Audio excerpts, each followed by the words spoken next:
I was going to ask about Jacob deGrom because he had a historically great first half. Was probably thought of by most people as the National League MVP. Definitely was the Cy Young.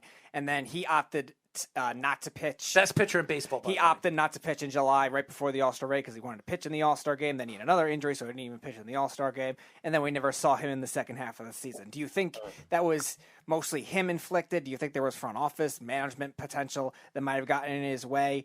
And what do you think this could mean for him in the future coming back from now from all these injuries? Well, I think he's got a lot to prove. I mean, there's that notion out there he throws too hard now, so his body can't handle it. So I mean, he needs to be able to. Up until this year, he's been mostly durable. You could pretty much pencil him in for 25, 30 starts, close to 200 innings since his first full year in 2015. Even when he got hurt in 2016, he still pitched at least 150 innings. So like he's really the bulldog of this rotation, or has been. He's been the only constant for the most part in a rotation that's been ravaged by injuries for years and years, probably for like 20 years at this point. So I mean, he needs to be able to come back and prove that he actually, these things aren't a big deal. And obviously he's in his mid-30s now. He's already had Tommy John surgery. He's putting a lot of wear and tear on his arm again, just with all of the torque and the velocity that he's got. So he needs to be able to come back and show that he can do it. So I think that's really what he has to prove. And I feel like a lot of the times when he came out of some of his starts early, it was precautionary because he seems to be very in tune with his body. At least is what it seems like. If just one thing is off, he kind of knows to be a little bit more cautious because he didn't want to miss a significant amount of time, which obviously didn't end up being the case. It'll be interesting to see how he comes out into spring training, whenever that may be, and how he starts the year, because it's one of those things where you see someone like Mike Trout have a historically great start of the year, and then he gets hurt, and then we get robbed of seeing a historically great season. It's the same thing with Jacob deGrom. It was just really a bummer because it would have been awesome to see him finish that from April all the way until the beginning of October. It would have been awesome to see what he could have done. So hopefully, again, he's learned more about himself and more about his body and what it can handle and what it can't handle. I do feel like he does ramp things up when necessary and ramp things down when necessary. So maybe he does that a little bit more often. Figures out how to pitch with this increased velocity that he continues to have. So I don't think he can throw any harder than he does, but he throws harder each year. So who knows what he'll do this year. So we kind of hit on this earlier. The New York Mets, obviously, a few years ago, brought in Edwin Diaz, who had a very up and down first season in New York. Last year, really settled in, only blowing 6 saves. And saving, I believe it was 32 of them, and really regaining the top-end closer status that he had in Seattle. And he's another young, controllable arm that we've talked to with our previous guest. But the New York Mets, in my mind, still don't have the other 2 or 3 reliable guys in that bullpen to get the ball to him if a starter gets a little roughed up. Do you have any insight as to why the New York Mets are thinking about getting these arms? Are they going to bring up kids? Are they going to kind of just try to piece it along as the season goes? Are there free agents Met fans can hope for? Well, I mean, there are probably always free agents out there that we can hope for. I think the bullpen, over the past few years, the bullpen has always had these high expectations, and it's almost always fallen flat. I would say outside of 2021, the last 3 or 4 years, there were these high expectations for them to be among the best in baseball when you look at projections and things like that. And they just completely fell flat pretty much every single time. This past year, they were much, much better, especially in the first half. With the rotation having so many injuries, they just ended up getting overworked and overtaxed. Like having someone like Trevor May was great in the 7th and 8th inning. If they have a fully healthy Seth Lugo back, he could be that kind of guy too, to be able to bridge that gap. I think they have the way that they're approaching, it seems like they're planning on addressing the bullpens, that they feel like they have most of the pieces that are already there, and maybe looking for 1 or 2 other arms they can help supplement what they already have going here. But I do think out of all the areas of the roster last year, I think the bullpen was probably the most surprising / most consistent as well too, because the rotation was great for a short period of time, and then everyone got hurt, and then everyone started pitching badly, and then the offense never really got going for a prolonged period of time either. We are talking to Mets Mirage writer and editor Matt Musico, and by the way, Dellin Betances is no longer with the Mets either. So, I was actually thinking about him the other day, and I was like, I can't even remember him even being on the Mets this past year. True. But he actually was, believe it or not. Yeah, he was. I actually had to look it up to make sure. Well, he's Mets available. family, very nice people. Yeah, he's bad for available. Wouldn't be surprised if he goes back to the Yankees. No, that would be great. Anyways, why don't we get into a little bit of this lockout, which has been such a conversation, even though there's no conversations going on right now, as we know. We don't know if there's going to be a full season this year. We don't know when the season's going to start this year. We don't know when this lockout is going to be over this year. What are your thoughts, I mean, with what's going on, I mean, what you're hearing behind the scenes with the New York Mets, with obviously, is there going to be a 162-game season? And really, they said that the players union and the coaches, the owners aren't even sitting down until the new year. So to me, thinking about this and going into the new year, that's not a good sign going in knowing that spring training is supposed to start sometime in February. It could be pushed down to possibly mid-March or end of March or beginning of April. If that happens, there's no 162-game season. I don't care what the players say. I don't care what the owners say. It's just not going to happen. So what are your thoughts in some of these rules that they're trying to transition into the league? I think the DH thing is great for the National League. It should have been done and implemented a long time ago. It's going to help a lot of these pitchers. It's going to help a lot of the league to transition to what it should have been for years. I understand they like the old National League rules, but I think adding a DH is going to help the Mets. It's going to help a lot of these National League teams because it's going to keep players fresh when they need to. So what are your thoughts with some of the new rules that they're trying to implement into the game? Well, it just seems like they're never on the same page about anything, which is, I guess, not surprising, but still just as frustrating. And I agree with you. The fact that they're not even sitting down to talk until January, it's like we're already kind of on a crunched time period of time here. So I think Jeff Passan was just recently reporting, I don't know if it was today or earlier this week, that we shouldn't really expect anything till at least February. And it's like none of this stuff is sounding encouraging. And especially after coming off 2020 with being a 60-game season, it's like this is the last thing that we need. This is the last thing that the sport needs. They have problems marketing their favorite players, talented players, most popular players, and things like that. And they're trying to get this, the younger demographic involved into the game more and more interested in the game. This is not how you do it. The one byproduct of the lockout that I did really enjoy was the NBA style free agency spending spree that happened leading up to it. That was friggin' awesome.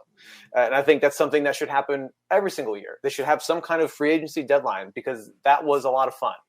But with all these different rules and things that they're trying to implement, everyone's just really dug into what they want. And it seems like nobody really wants to meet in the middle at least from what we can tell. And so much so they don't even want to talk. I think when the lockout started, there was this general sense of hope that it'll be like for a couple of weeks, but by the holidays, everything will be set and we'll be ready to roll. But this has been something that's been brewing for a long time. Scherzer said in his introductory press conference that the players have a war chest of money that they've been packing away since 2016, since the last CBA was signed for this particular experience. So, I mean, it seems like they're going to dig into exactly what they want and hope for the owners to budge, which probably is not going to happen because I don't ever really have experienced billionaires compromising. So I don't really experience many billionaires anyways, but just from far away, it doesn't seem like they like to compromise very much. So, I mean, it's going to be an interesting, well, I don't even want to say interesting. It may be a little bit of a soul crushing, next month and change and see what happens before things actually start to get affected from a game's perspective. So the most recent thing that happened with the Mets, obviously, was Buck Showalter getting hired as their manager, obviously a veteran manager with the Orioles, the Rangers, and the Yankees in the past, and definitely a different in terms of a type from what we saw with Luis Rojas and the other past managers that they've had. So do you think the Mets made the right decision in doing that? And what do you think are the biggest things that he'll bring as a manager?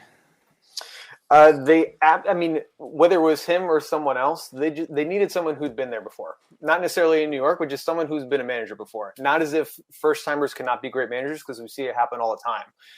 But the Mets tried that 3 times in a row, and 3 strikes you're out. They did it with Callaway and then Beltran and then Rojas, and it just didn't work out. I think what Showalter brings to the organization is just this sense of stability and this preparedness that, he's won 1,500 plus games in the big leagues. He knows how to do this. Yes, he hasn't gotten very far in the postseason, but that doesn't really matter. Terry Collins never been to the postseason before in his life. And he waited 12 years between managing the Angels in 99 to actually going back and managing the Mets in 2011.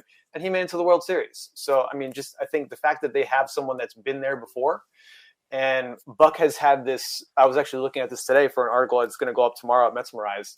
He's had this track record of coming in and turning around clubs pretty much. When he went to the Yankees, they had like 3 or 4 losing seasons in a row. His first year was a losing season, and then that was 92. They haven't had a losing season since. Same thing with the Diamondbacks. First year was 65 wins, and they won 100 the next year. Then with the Rangers, 71, and then the next year they won 89. Same with the Orioles. His first full year they won 69 games, and then they won 93. So they need someone who can kind of just steady the ship. Seems like there's been a lot of uncertainty with the Mets. How about this? Stupidity.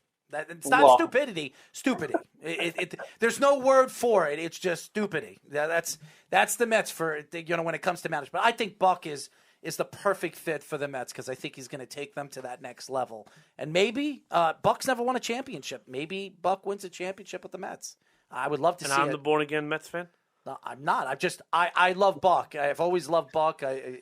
It's a shame what happened with him and the Yankees. And he's been working with the Yankees. He loves the Yankees organization. I give Buck a lot of credit because he stuck by the Yankees no matter what happened with the whole Steinbrenner thing. And everybody knows the story and why he lost his job and Joe Torre took over for him. Because I think Buck would have won those championships too with the Yankees. I really do believe that. It's just he fell out of thought with obviously the boss, and the boss wanted to move elsewhere to an ex-Mets manager. And I think this could be very good.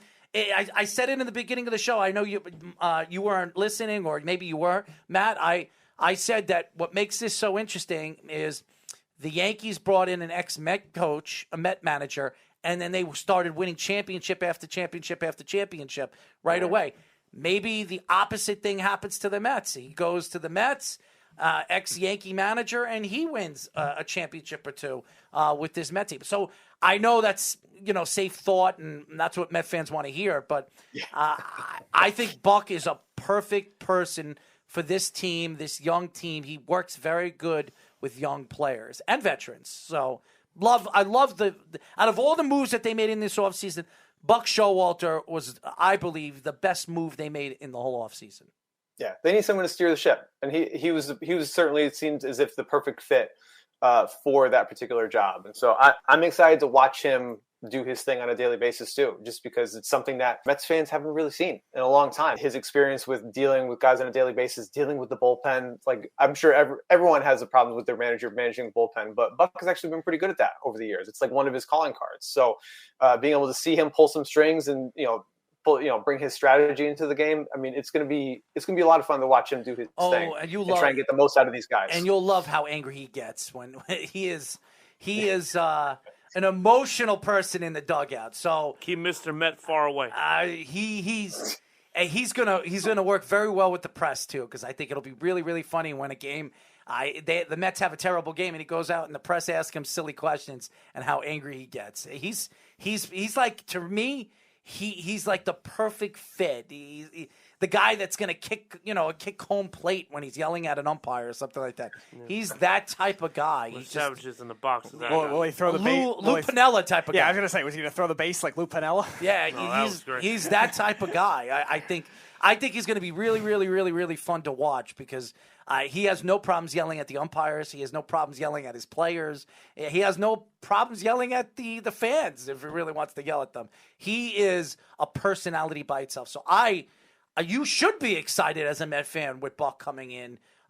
It's the perfect fit. I really do believe it. So I got to give the Mets a lot of credit. This offseason's been very sustainable for this team and maybe takes this team to that next level where, the Atlanta Braves won a World Series. Maybe the National League East is back in the runnings to be one of those divisions to be 2023 World Series champs. They'll go every other year at the National League East wins. Maybe the Mets are the next. Maybe the Mets are the next. 2023 World Series champs. Yeah, it could happen. I'll take it. I'll take whatever I can get at this point.